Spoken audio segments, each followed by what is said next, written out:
সিরিয়ায় বাশার আল আসাদ সরকারকে উৎখাত করে ক্ষমতা দখল করা হায়াত তাহরির আল শাম এইচটিএস এর সঙ্গে সরাসরি যোগাযোগ রাখছে যুক্তরাষ্ট্র।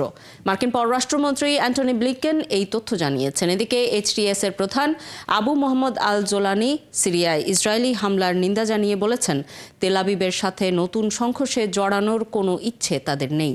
যখন এই অবস্থা, তখন দেশটিতে শান্তিপূর্ণ ক্ষমতা হস্তান্তরের বিষয়ে একমত হয়েছে 8টি আরব দেশ। আরও জানাচ্ছেন শারমিন শ্রাবণী।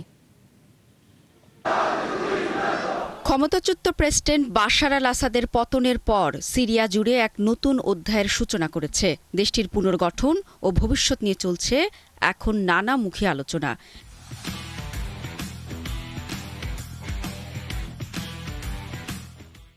এরই মধ্যে যুক্তরাষ্ট্রের সঙ্গে সিরীয় বিদ্রোহী গোষ্ঠী হায়াত তাহরির আল শাম এইচটিএস এর সঙ্গে যোগাযোগ হয়েছে বলে নিশ্চিত করেছেন মার্কিন পররাষ্ট্রমন্ত্রী অ্যান্টনি ব্লিংকেন।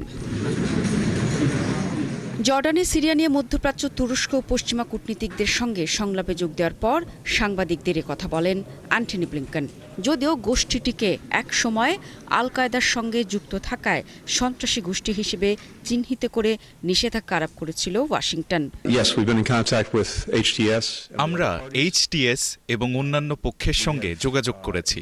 আমরা আমাদের নীতিগুলো জানিয়েছি, যা চলমান সহায়তার জন্য প্রযোজ্য। এতে উপস্থিত আরব পররাষ্ট্রমন্ত্রীরা সিরিয়ার অভ্যন্তরীণ পরিস্থিতি এবং নতুন প্রশাসনের দৃষ্টিভঙ্গি নিয়ে আলোচনা করেন।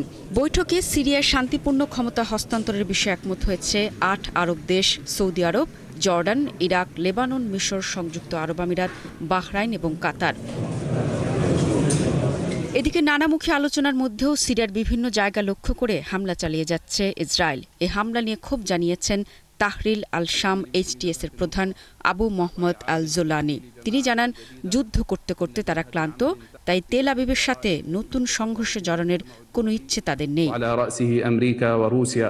অন্যদিকে আসাদ সরকারের পতনের পর বিভিন্ন রুট বন্ধ হয়ে যাওয়ায় সিরিয়ার মধ্য দিয়ে হিজবুল্লাহর সামরিক সরবরাহ ব্যবস্থা বাধাগ্রস্ত হচ্ছে বলে জানিয়েছেন হিজবুল্লাহ প্রধান নাইম কাশেম।